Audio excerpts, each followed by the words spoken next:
کیا، اس سے یہ ظاہر ہوتا ہے کہ اس ملک میں جمہوریت کیوں نہیں جڑیں پکڑتی۔ ایک ملک کا سب سے پاپولر لیڈر، اس ملک کی سب سے بڑی سیاسی جماعت، اس کے پیچھے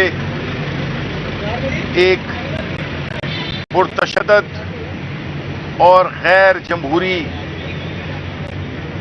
چیزیں ہو رہی ہیں، جن کو بٹھایا گیا ہے وہ اپنی نااہلی، اپنی نالائقی اور اپنے غیر جمہوری رویوں کی وجہ سے سامنے آ چکے ہیں۔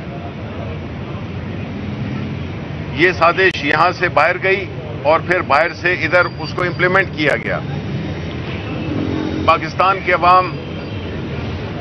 جو کہ سیاسی طور پہ باشعور ہیں، ان کو معلوم ہو چکا ہے کہ اس ملک میں کیا ہو رہا ہے۔ اگر آپ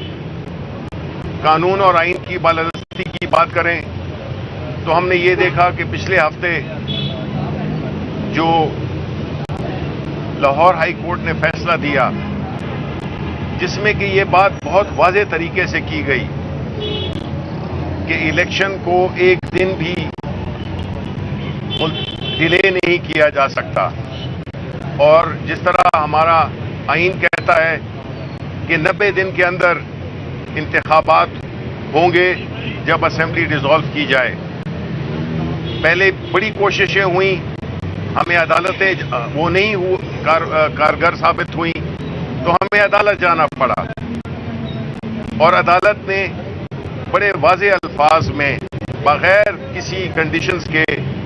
یہی کہا کہ آئین یہ کہتا ہے آرٹیکل 105 کہ آپ نے 90 دن کے اندر ہی الیکشن کرانے ہیں۔ اب فیصلہ ہوئے بھی ایک ہفتہ ہو گیا ہے، لیکن ہم دیکھ رہے ہیں کہ الیکشن کمیشن آف پاکستان کی طرف سے کوئی موومنٹ نہیں ہے،